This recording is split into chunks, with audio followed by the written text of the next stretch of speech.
Assalamualaikum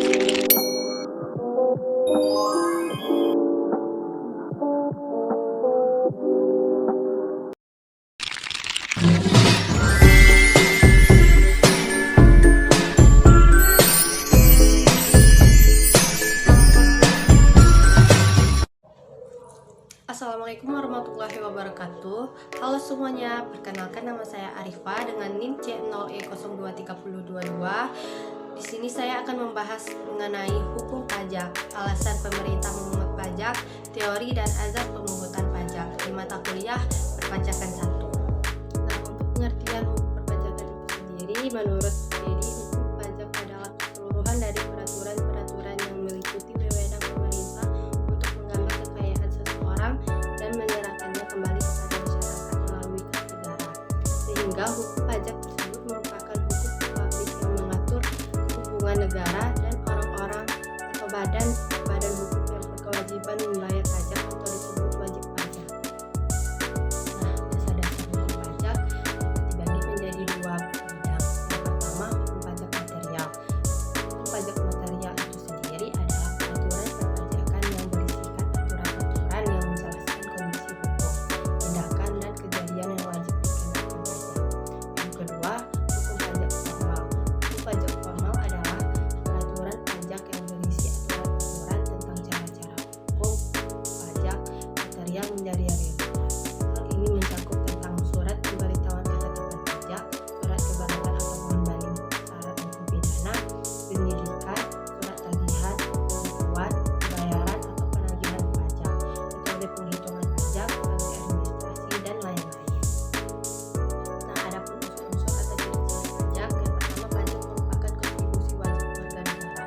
Namun hal tersebut hanya berlaku untuk warga negara yang sudah memenuhi syarat subjektif dan objektif, yaitu warga negara yang memiliki penghasilan melebihi penghasilan tidak kena pajak atau PJKP. Yang kedua, pajak bersifat memaksa untuk setiap warga negara. Dalam Undang-Undang Perpajakan sudah dijelaskan bahwa seseorang dengan sengaja tidak membayar pajak yang seharusnya dibayarkan, maka ada ancaman sanksi administratif maupun hukuman secara pidana. Nah, yang ketiga, warga negara tidak dapat imbalan langsung.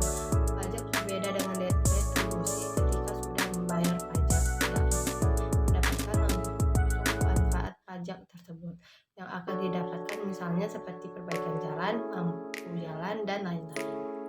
Selanjutnya ada 4 fungsi pajak menurut Purwono. Yang pertama, revenue atau penerimaan adalah fungsi utama dari pemungutan pajak. Seperti telah kita ketahui bersama dewasa. Selanjutnya, pengelompokan pajak. Menurut golongannya, pajak terdiri atas 2. Yang pertama, pajak langsung, yaitu pajak yang harus dipikul sendiri oleh wajib pajak dan tidak dapat dibebankan atau dilimpahkan kepada orang lain. Contoh, pajak penghasilan. Yang kedua, pajak tidak langsung, pajak yang pada akhirnya dapat dibebankan atau dilimpahkan kepada orang lain. Contoh, pajak pertambahan nilai. Nah, selanjutnya menurut sifatnya. Yang pertama, pajak subjektif, yaitu pajak yang dipangkal atau berdasarkan pada subjeknya dalam arti memperhatikan keadaan diri wajib pajak. Contoh, pajak penghasilan. Nah, yang kedua, pajak objektif, yaitu pajak yang berpangkal pada objeknya tanpa memperhatikan keadaan diri wajib pajak. Contoh, pajak pertambahan nilai dan pajak penjualan atas barang mewah. Selanjutnya menurut lembaga pemungutnya. Yang pertama, pajak pusat, yaitu pajak yang dipungut oleh pemerintah pusat dan digunakan untuk membiayai rumah tangga negara. Contohnya, pajak penghasilan, pajak pertambahan nilai, dan pajak penjualan atas barang mewah dan bea materai. Nah, yang kedua, pajak daerah, yaitu pajak yang dipungut oleh pemerintah daerah dan digunakan untuk membiayai rumah tangga daerah. Nah, adapun alasan pemerintah memungut pajak, yaitu pajak digunakan untuk membiayai berbagai macam pengeluaran publik. Pajak dibayarkan oleh rakyat kepada negara berdasarkan undang-undang yang berlaku. Fungsi pajak begitu penting sehingga setiap orang harus memenuhi kewajiban pajak. Adapun fungsi pajak yang menjadi alasan pemerintah memungut pajak, yang pertama, fungsi anggaran. Yang kedua, fungsi mengatur. Yang ketiga, fungsi stabilitas. Dan yang keempat, fungsi redistribusi pendapatan. Nah, adapun azas pemungutan pajak ada 3, yaitu yang pertama, azas kebangsaan. Pengenaan pajak pajak dihubungkan dengan kebangsaan suatu negara, pengenaan pajak diberlakukan kepada setiap orang asing yang bertempat tinggal di Indonesia. Adam Smith dalam bukunya Wealth of Nations mengemukakan ajarannya sebagai azas pemungutan pajak, yaitu yang pertama azas equality atau keadilan, yang kedua azas convention of payment, yang ketiga azas scarcity, dan yang keempat azas efisiensi. Selanjutnya azas domsili. Azas ini menyatakan bahwa negara berhak memungut pajak atas seluruh penghasilan wajib pajak yang tinggal di wilayahnya, termasuk penghasilan dari dalam dan luar negeri. Pajak yang berdomisili di Indonesia dikenakan pajak atas penghasilan mereka dari dalam maupun luar Indonesia. Selanjutnya azas sumber.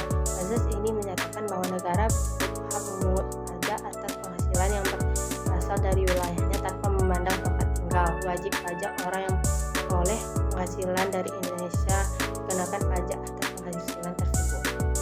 Jadi kesimpulannya, hukum pajak merupakan aturan yang mengatur pemungutan pajak oleh negara serta hubungan antara wajib pajak dengan pemerintah. Pajak digunakan sebagai alat untuk membiayai berbagai kebutuhan publik seperti infrastruktur, kesehatan, dan pendidikan. Hukum pajak bertujuan memastikan bahwa pemungutan pajak dilakukan secara adil, transparan, serta sesuai dengan prinsip keadilan sosial. Hukum pajak juga berperan dalam menjaga stabilitas ekonomi dan redistribusi kekayaan. Selain itu, hukum ini memastikan bahwa warga negara melaksanakan kewajiban perpajakan dengan mekanisme penyelesaian sengketa yang jelas serta kepastian hukum. Secara keseluruhan, hukum pajak penting bagi keberlanjutan sistem keuangan negara dan peningkatan kesejahteraan masyarakat.